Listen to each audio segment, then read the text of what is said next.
There is some argument to be made that those airports have less security, but we're not in a time, as you know, of unlimited budget, so I have to make a risk-based decision based on our budget, and so that's why we have.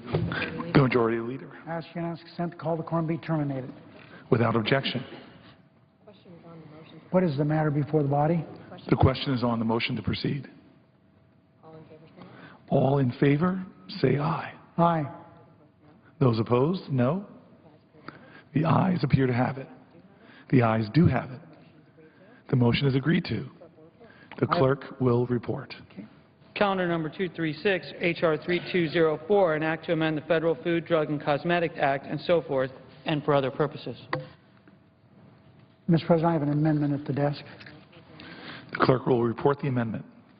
The Senator from Nevada, Mr. Reed, proposes an amendment number 2033. I ask for the yeas and nays on that amendment. Is there a sufficient second? There appears to be. I have a second-degree amendment at the desk. The yeas and nays are ordered. The clerk will report the second amendment. The Senator from Nevada, Mr. Reed, proposes an amendment number 2034 to amendment number 2033. I have a motion to commit H.R. 3204, but it has instructions, and that is at the desk. The clerk will report the motion. The Senator from Nevada, Mr. Reed, moves to commit the bill to the Committee on Health, Education, Labor, and Pensions with instructions to report back with the following amendment numbered 2035. I ask for the yeas and nays on that motion. Is there a sufficient second? There appears to be. The yeas and nays are ordered. I now have an amendment to the instructions, which is at the desk. The clerk will report the amendment. Senator from Nevada, Mr. Reed, proposes an amendment number 2036 to the instructions of the motion to commit H.R. 3204. I ask for the yeas and nays on the amendment. Is there a sufficient second? There appears to be. The yeas and nays are ordered. I have a second-degree amendment at the desk. Clerk will report the second-degree amendment. The Senator from Nevada, Mr. Reed, proposes an amendment number 2037 to amendment number 2036. I move to proceed to executive session to consider count number 381. The question is on the motion to proceed. All in favor, say aye. Aye.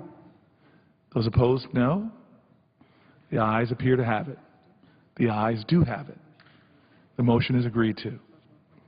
The clerk will report the nomination. Nomination, the Judiciary, Robert Leon Wilkins of the District of Columbia to be United States Circuit Judge for the District of Columbia Circuit. I send a cloture motion to the desk. The clerk will report the cloture motion. Cloture motion, we the undersigned senators, in accordance with the provisions of Rule 22 of the Standing Rules of the Senate, hereby move to bring to a close the debate on the nomination of Robert Leon Wilkins of the District of Columbia to be United States Circuit Judge for the District of Columbia Circuit, signed by 17 senators as follows: Reed of Nevada, Leahy, Udall of New Mexico, Begich, Schatz, Franken, Boxer, Durbin, Coons, Baldwin, Stabenow, Cardin, Whitehouse, Murray, Mikulski, Gillibrand, Harkin. I ask unanimous consent the mandatory quorum under Rule 22 be waived. Is there objection? No objection, so ordered. I move to proceed to legislative session. The question is on the motion. All in favor say aye. Aye. Those opposed? The ayes appears to have it. The ayes do have it. The motion is agreed to. So, Mr. President, if I understand, H.R. 3204 is now the pending matter. The senator is correct. I have a cloture motion with respect to the bill, which is at the desk. The clerk will report the cloture motion.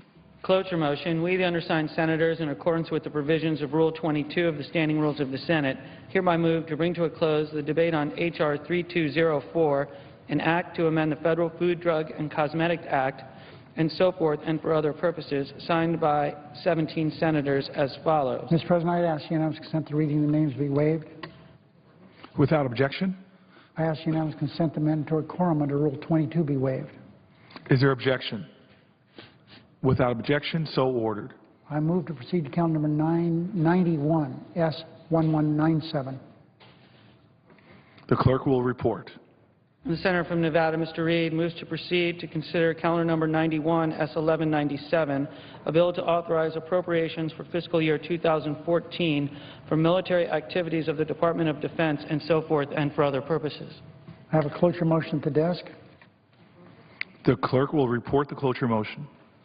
Cloture motion. We, the undersigned senators, in accordance with the provisions of Rule 22 of the Standing Rules of the Senate, hereby move to bring to a close the debate on the motion to proceed to calendar number 91, S1197, a bill to authorize appropriations for fiscal year 2014 for military activities of the Department of Defense and so forth and for other purposes, signed by 17 senators as follows. Mr. President, I would ask unanimous consent that reading of the names be waived. Without objection.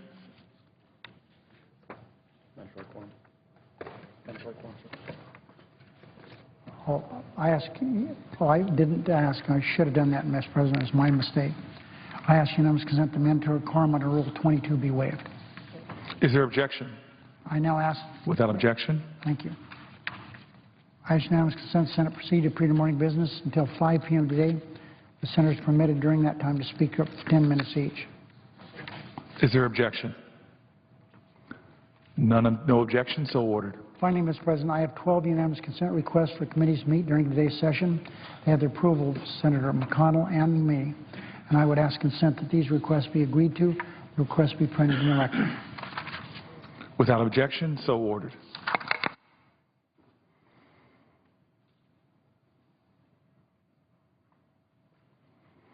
Mr. President. Senator from Kansas.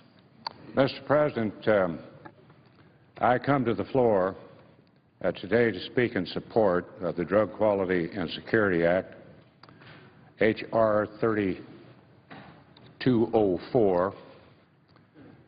Getting this bill to where it is today, and I thank the leader for just making that possible, along with our minority leader. This has been a long and sometimes very difficult road, one in which I have been working on for over a decade, yes, 10 years. This is an issue that hit far too close to home in Kansas. Several years ago, a pharmacist in Kansas City, Robert Courtney, was found to be diluting cancer drugs for his patients. Unfortunately, over 4,000 patients were affected before authorities could stop him. Senator Kit Bond at that time and myself, we worked together to hold the first Health, Education, Labor, Pensions Committee hearing on pharmacy compounding. Since that time, I have continued my interest in the compounding related issues. Unfortunately, last September, over a year ago, the tragic meningitis outbreak began. This outbreak is the result of contaminated compounded medications produced by the New England Compounding Center. And of the 751 people who became ill, 64 people lost their lives. Many of those who became ill are still suffering and have experienced painful relapses in their condition. And unfortunately, that isn't the only occurrence in the last 10 years. Without proper safeguards and clear authority, I fear that these tragedies would only continue. We acknowledged then that we had to buckle down and really get something done. Since that time, I have been working with my colleagues to draft the pending legislation before this body, the Drug Quality and Security Act, with the desire to protect patients and improve regulation of the pharmacy compounding industry. And I think that we have finally achieved what we all intended from the beginning, which is a bipartisan, bicameral product that is supported by a majority of the stakeholders groups and a variety of those groups. This legislation has the support of the pharmacists, led by the National Community Pharmacists Association, the American Pharmacists Association, It has the support of the patient advocacy groups like Cancer Leadership Council and industry groups like the Pharmaceutical Distribution Security Alliance. In fact, this is quite a long list. I will not take the Senate's time to go over that list, but I would like to ask unanimous consent that this list be submitted at this point for the record in its entirety. Without objection, sir. Thank you, Mr. President. Title I of the Drug Quality and Security Act addresses the oversight of compounding pharmacy, and Title II provides a mechanism for securing our pharmaceutical drug supply chain. Together, we are making patients safer and ensuring that they can better trust the drugs that they take. This took a significant amount of time and effort, and I especially want to thank Chairman Harkin, Ranking Member Alexander, Senators Burr, Bennett, and Franken for sticking with it, a true bipartisan effort. And personally, I want to thank my staffer, Jennifer Boyer, for her determined dedication and the many hours of work to get this job done. In September, with the leadership of Mr. Upton and Mr. Waxman and the other body, this legislation was passed by the House by a voice vote. I am hoping we can see a similar outcome in the Senate. I urge my colleagues to support this legislation and encourage its swift passage and the signature by the President of the United States. Mr. President, I yield back.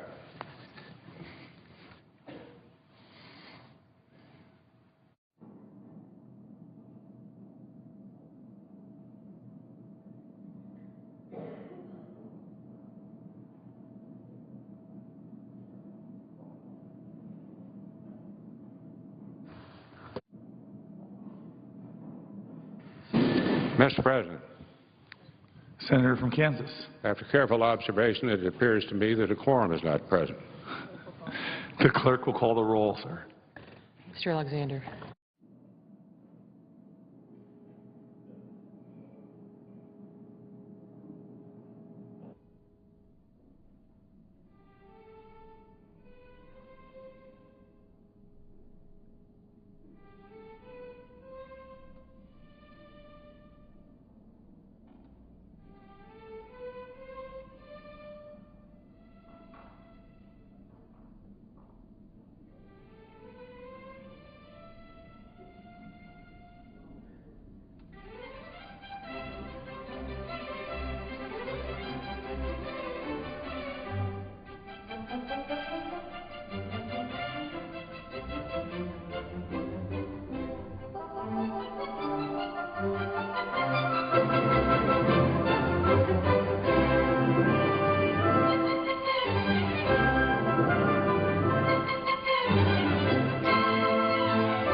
We're waiting for senators to come to the floor to speak. We're also waiting for the president to speak to reporters, making an announcement that he intends to permit continued sale of individual insurance plans that have been canceled because they failed to meet coverage standards under the new health care law.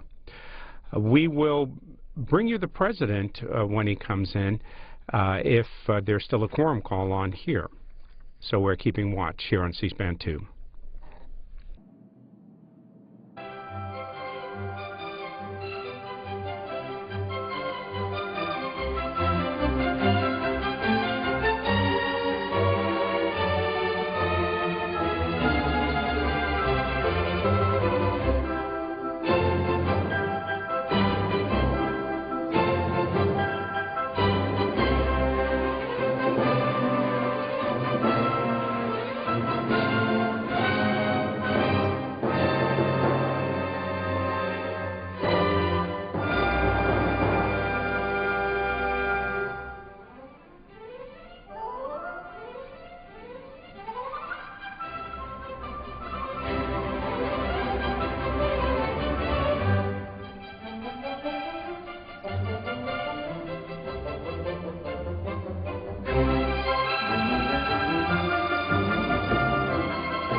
No way this long, but the Democrats.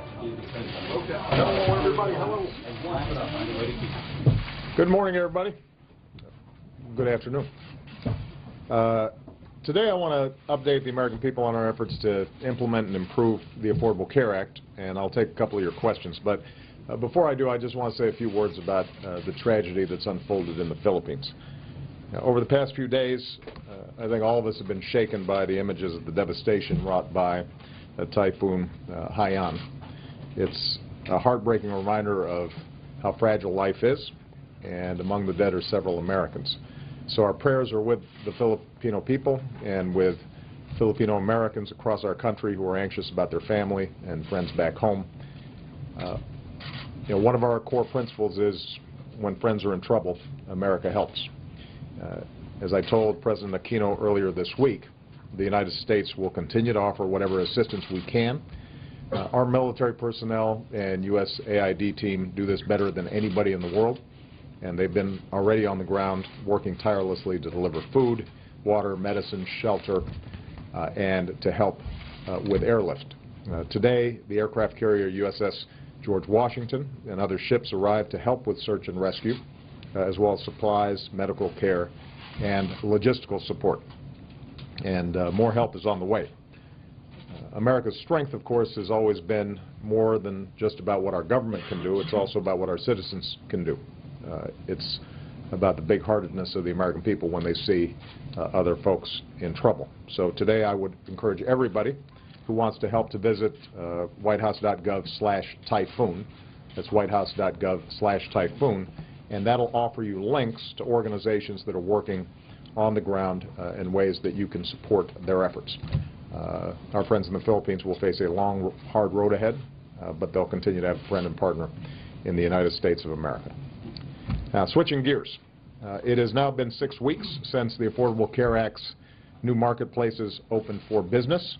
I think it's fair to say that the rollout has been rough so far, and I think everybody understands that I'm not happy about the fact that the rollout has been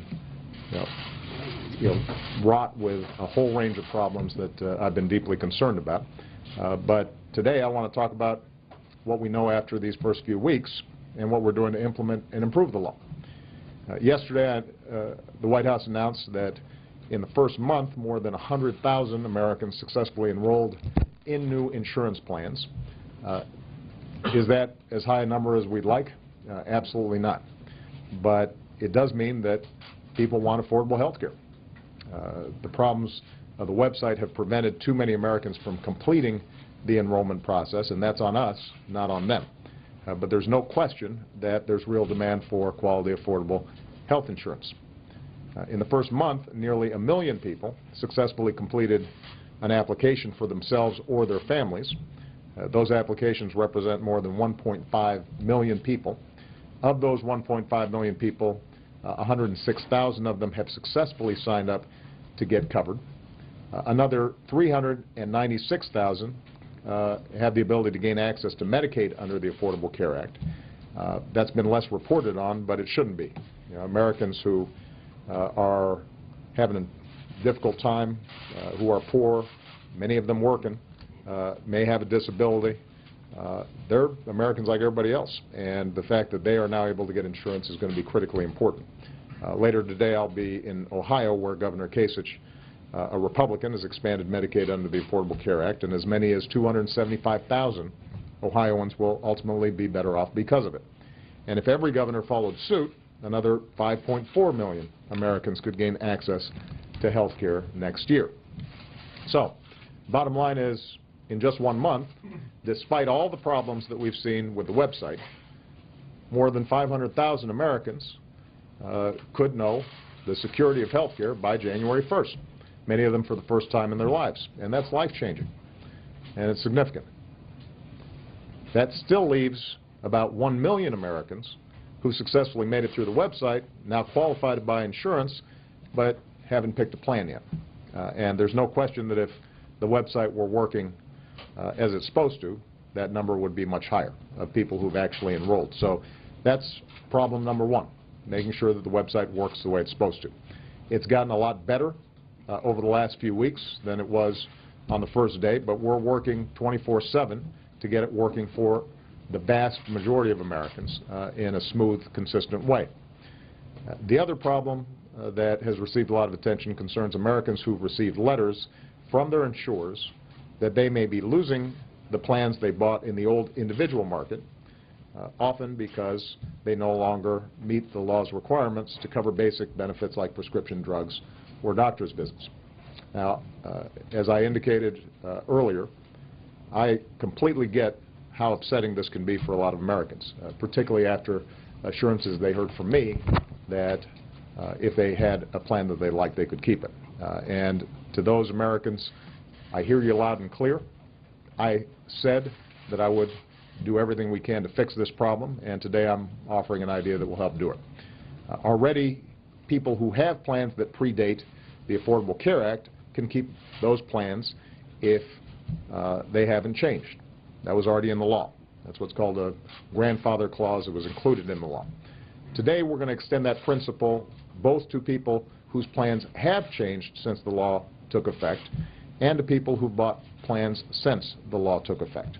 So state insurance commissioners still have the power to decide what plans can and can't be sold in their states, but the bottom line is insurers can extend current plans that would otherwise be canceled into 2014, and Americans whose plans have been canceled can choose to re-enroll in the same kind of plan. We're also requiring insurers to extend current plans to inform their customers about two things. One, that what protections these renewed plans don't include.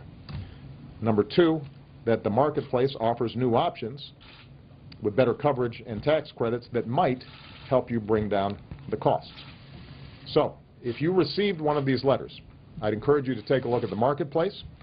Even if the website isn't working as smoothly as it should be for everybody yet, the plan comparison tool that lets you browse costs for new plans near you is working just fine. Now, this fix won't solve every problem for every person, but it's going to help a lot of people. Doing more will require work with Congress. And I've said from the beginning, I'm willing to work with Democrats and Republicans to fix problems as they arise. This is an example of what I was talking about. We can always make this law work better.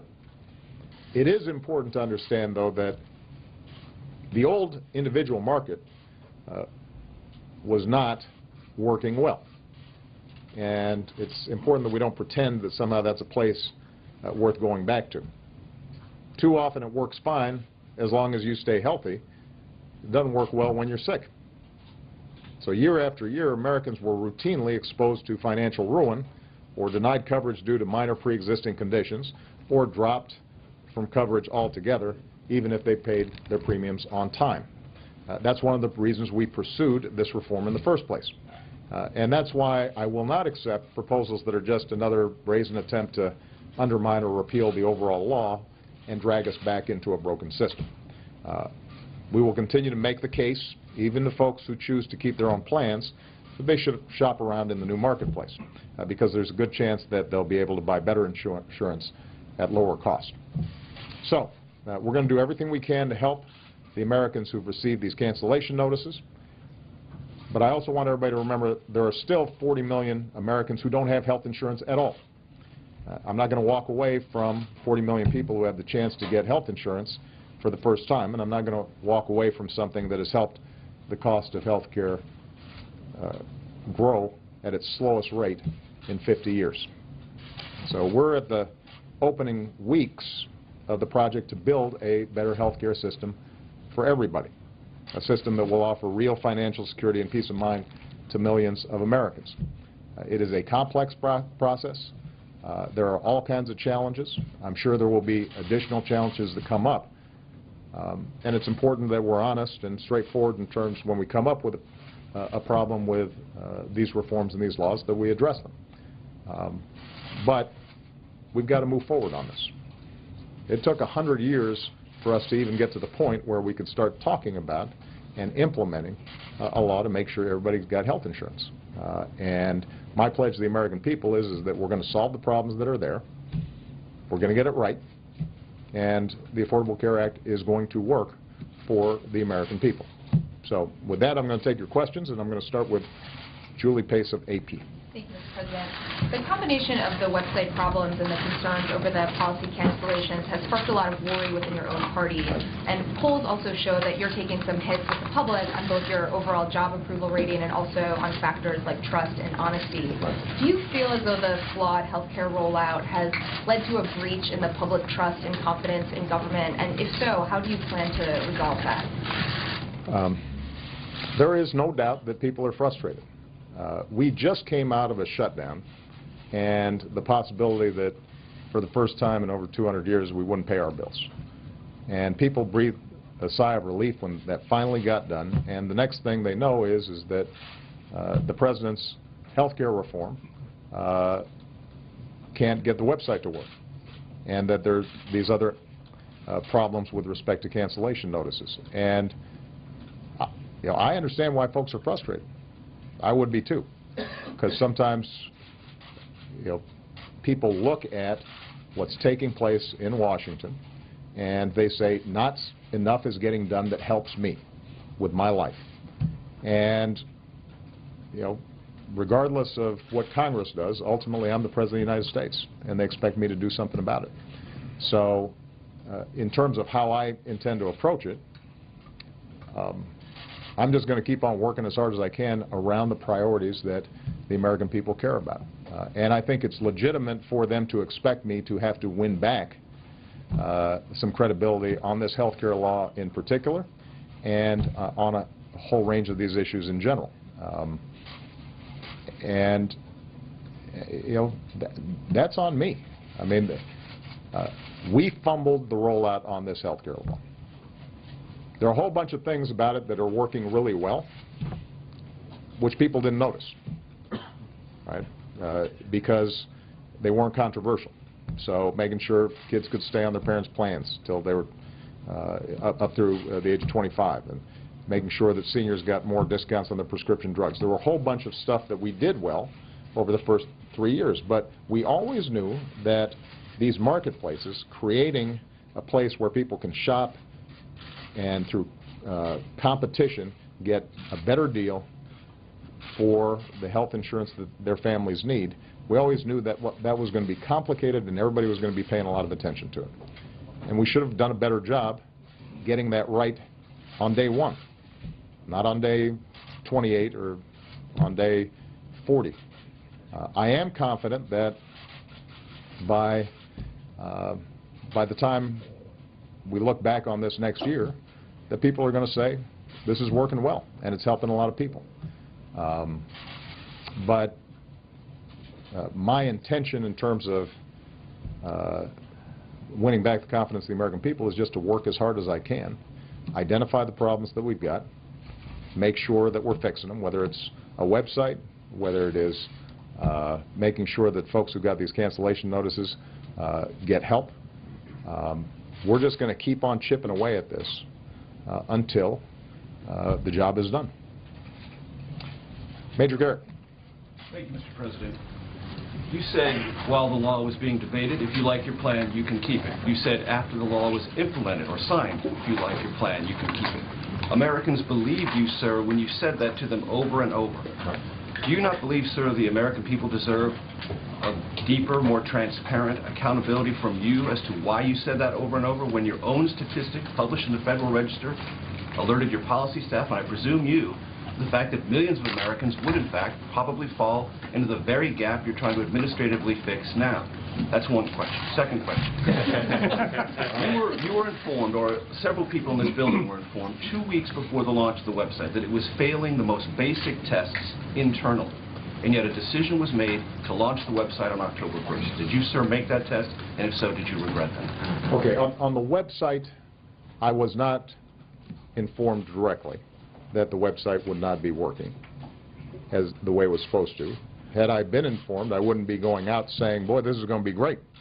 You know, I'm accused of a lot of things, but I don't think I'm stupid enough to go around saying this is going to be like shopping on Amazon or Travelocity a week before the website opens if I thought that it wasn't going to work.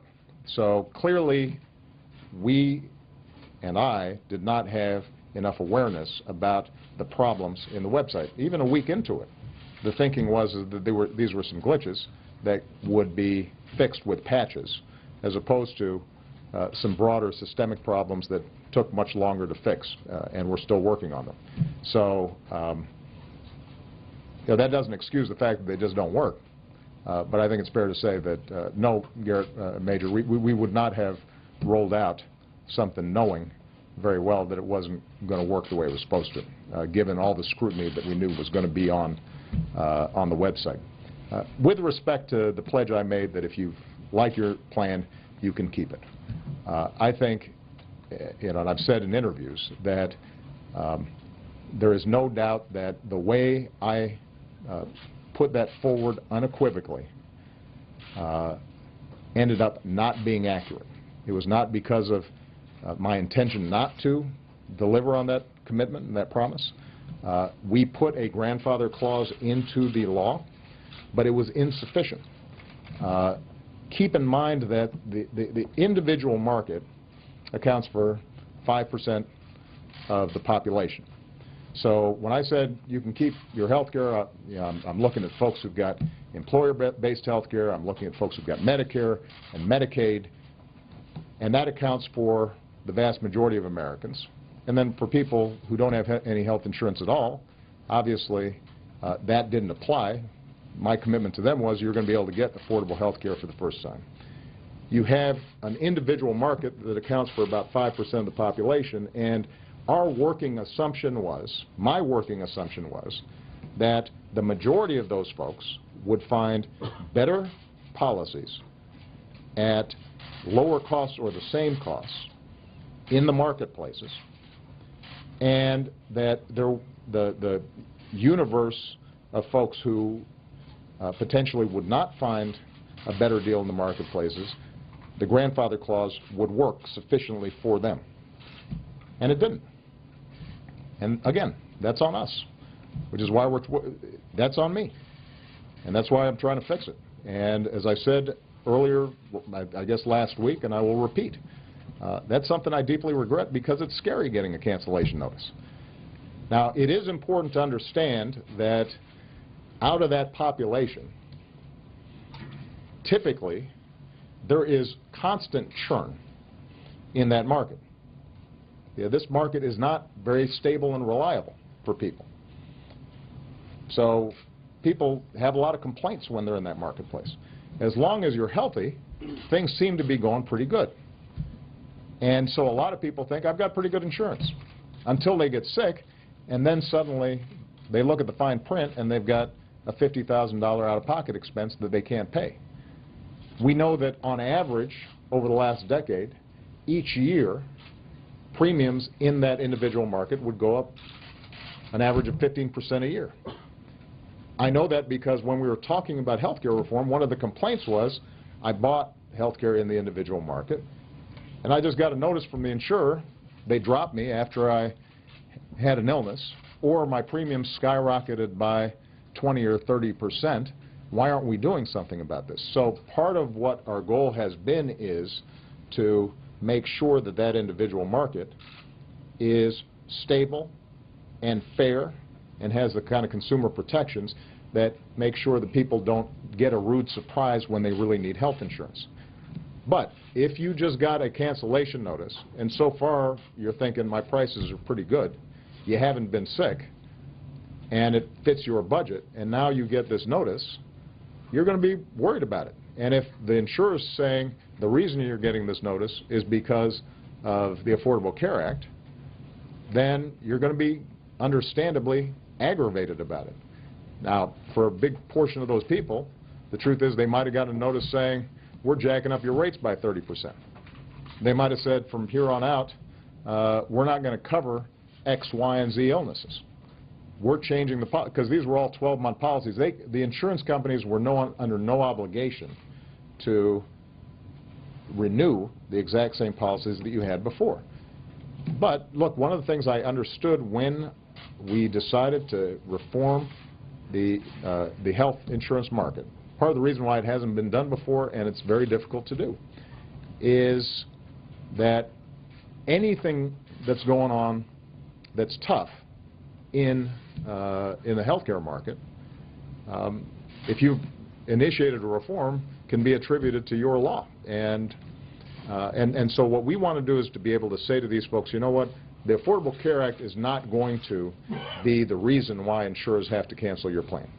Now, what folks may find is the insurance companies may still come back and say, we want to charge you 20% more than we did last year, or we're not going to cover prescription drugs now. But that's in the nature of the market that existed earlier. Did you decide, sir, that the simple declaration was something the American people could handle, but this nuanced answer you just gave now was something they couldn't handle, and you didn't trust the American people with a fuller truth? No. I think, as I said earlier, Major, my expectation was that for 98% of the American people, either it genuinely wouldn't change at all, or they'd be pleasantly surprised with the options in the marketplace, and that the grandfather clause would cover the rest. That proved not to be the case. And that's on me. And the American people, those who got cancellation notices, do deserve and have received an apology from me. But they don't want just words. What they want is whether we can make sure that they are in a better place and that we meet that commitment. And by the way, I think it's very important for me to note that there are a whole bunch of folks up in Congress and others who made this statement, and they were entirely sincere about it. And the fact that you've got this percentage of people who've had this impact I want them to know that, you know, their senator or congressman, they were making representations based on what I told them and what this White House and our administrative staff told them, and so it's not on them, it's on us. But it is something that we intend to fix. Good. Steve Carlson. Do you have reason to believe that Iran would walk away from nuclear talks if Congress draws up new sanctions? And would a diplomatic breakdown at this stage leave you no option but military action? And how do you respond to your critics on the Hill who say that it was only tough sanctions that got Iran to the table? Only tougher sanctions will make it capitulate. Well, let me make a couple of points. Number one, I've said before and I will repeat, we do not want Iran having nuclear weapons. And it would be not only dangerous to us and our allies, but it would be destabilizing to the entire region and could trigger a nuclear arms race that would make life much more dangerous for all of us. So our policy is Iran cannot have nuclear weapons. And I'm leaving all options on the table to make sure that we meet that goal. Point number two.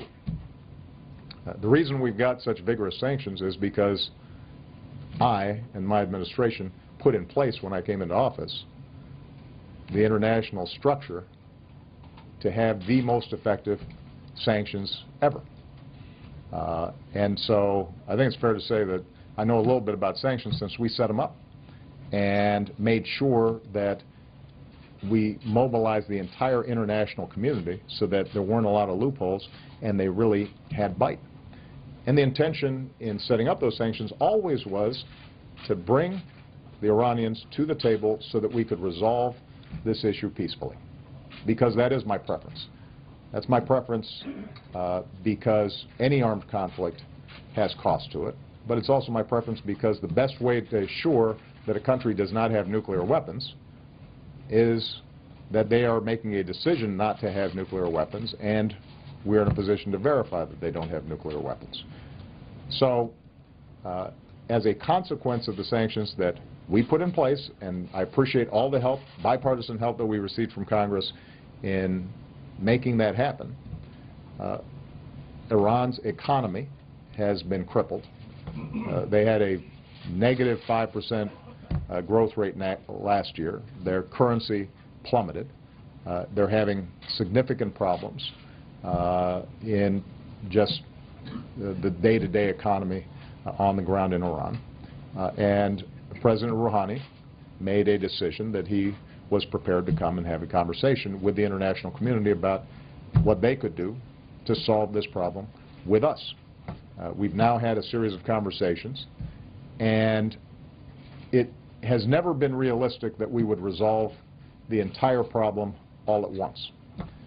What we have done is seen the possibility of an agreement in which Iran would halt advances on its program, that it would dilute some of the highly enriched uranium that makes it easier for them to potentially produce a weapon, that they are subjecting themselves to much more vigorous inspections so that we know exactly what they're doing at all their various facilities, and that would then provide time and space for us to test over a certain period of months whether or not they are prepared to actually resolve this issue to the satisfaction of the international community, making us confident that, in fact, they're not pursuing a nuclear weapons program. In return, the basic structure of what's been talked about, although not completed, is that we would provide very modest relief at the margins of the sanctions that we've set up. But importantly, we would leave in place the core sanctions that are most effective and have most impact on the Iranian economy, specifically oil sanctions and sanctions with respect to banks and financing. And what that gives us is the opportunity to test how serious are they, but it also gives us an assurance that if it turns out 6 months from now that they're not serious, we can dial those sanctions right back up. So my message to Congress has been that let's see if this short-term Phase 1 deal can be completed to our satisfaction, where we're absolutely certain that while we're talking with the Iranians, they're not busy advancing their program. We can buy some additional months in terms of their breakout capacity. Let's test how willing they are to actually resolve this diplomatically and peacefully.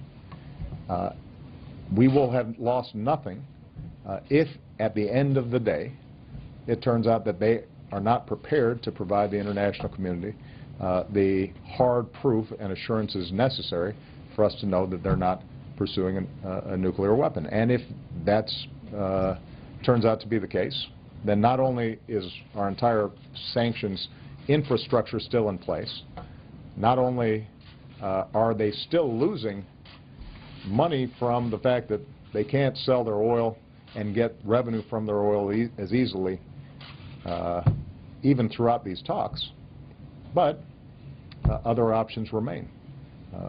But what I've said to the members of Congress is that if, in fact, we're serious about trying to resolve this diplomatically, because no matter how good our military is, military options are always messy, are always difficult, always have unintended consequences, and in this situation are never complete in terms of making us certain that they don't then go out and pursue even more vigorously nuclear weapons in the future.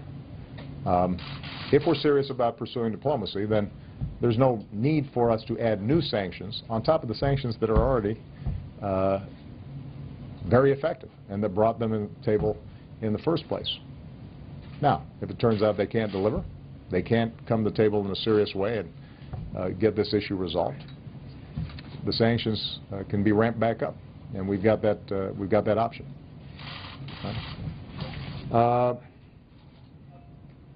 Roger Runningen. Roger's is his birthday, by the way, so that's not the reason you got a question, but I thought it was important to note that. Happy birthday. Back to health care.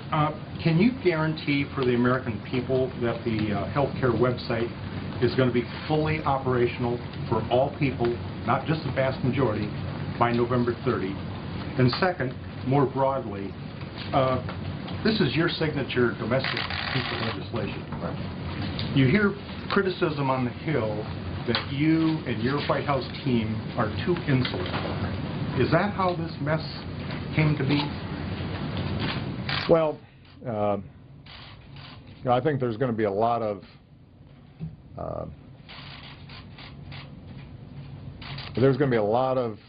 evaluation of how we got to this point, and I assure you that I've been asking a lot of questions about that. The truth is that this is, number one, very complicated. The website itself is doing a lot of stuff. There aren't a lot of websites out there that have to help people compare their possible insurance options, verify income to find out what kind of tax credits they might get, communicate with those insurance companies so that they can purchase, make sure that all of it's verified, right? So there's just a bunch of pieces to it that made it challenging. And you combine that with the fact that the federal government does a lot of things really well. One of the things it does not do well is information technology procurement. This is kind of a systematic problem that we have across the board. And it is not surprising then that there were going to be some problems.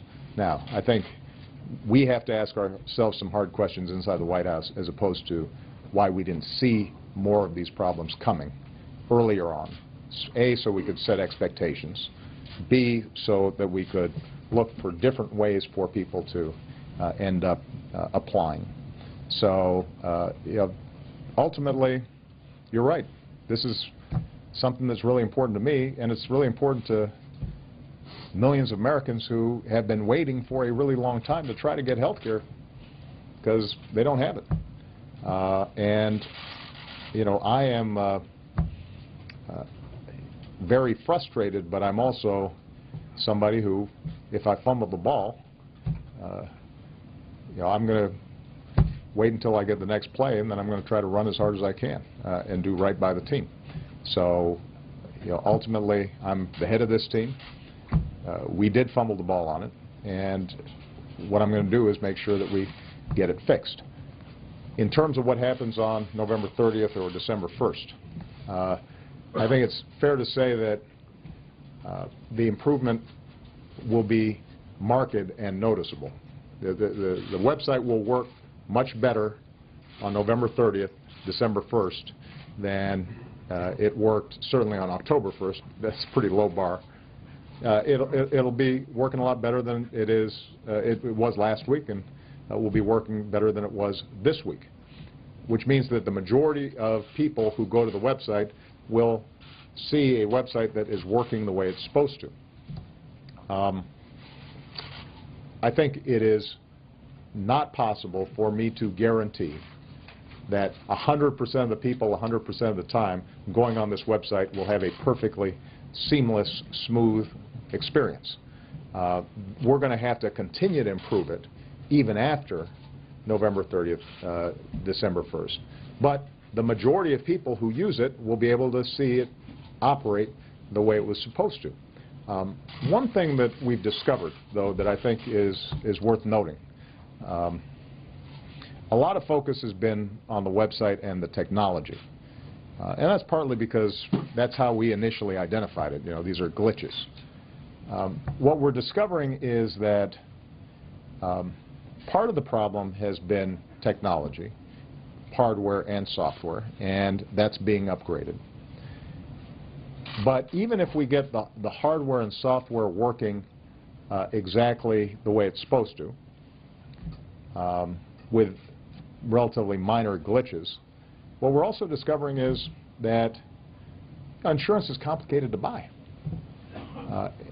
And another mistake that we made, I think, was underestimating the difficulties of people purchasing insurance online and shopping for a lot of options with a lot of costs and a lot of different benefits and plans, and somehow expecting that that would be very smooth. And then they've also got to try to apply for tax credits on the website. So what we're doing, even as we're trying to solve the technical problems, is also what can we do to make the application a little bit simpler? What can we do to make it in English as opposed to bureaucratese? Are there steps that we can skip while still getting the core information that people need? And part of what we're realizing is that there are going to be a certain portion of people who are just going to need more help and more hand-holding in the application process. And so I guess part of the continuous improvement that I'm looking at is not just a technical issue.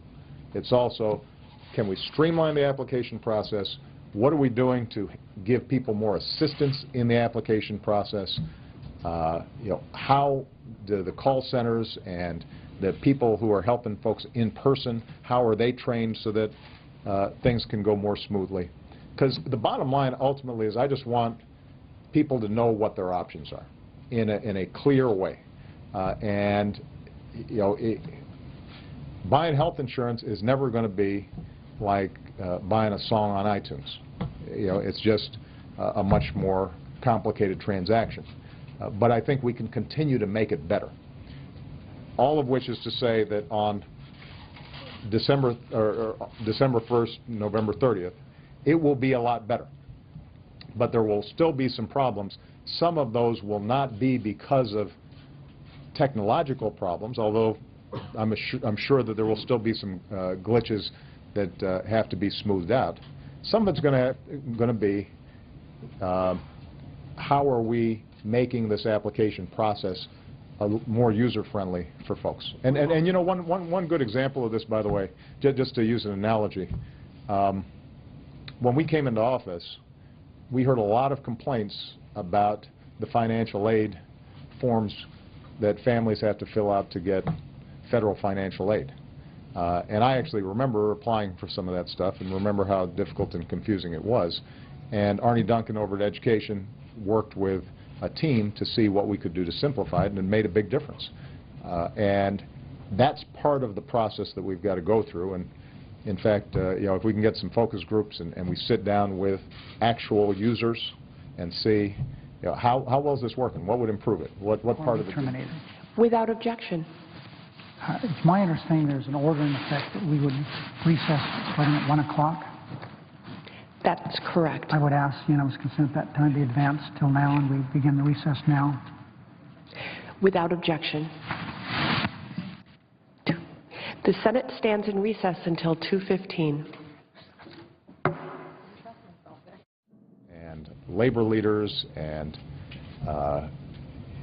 you know, pretty much folks from all walks of life on a whole bunch of topics.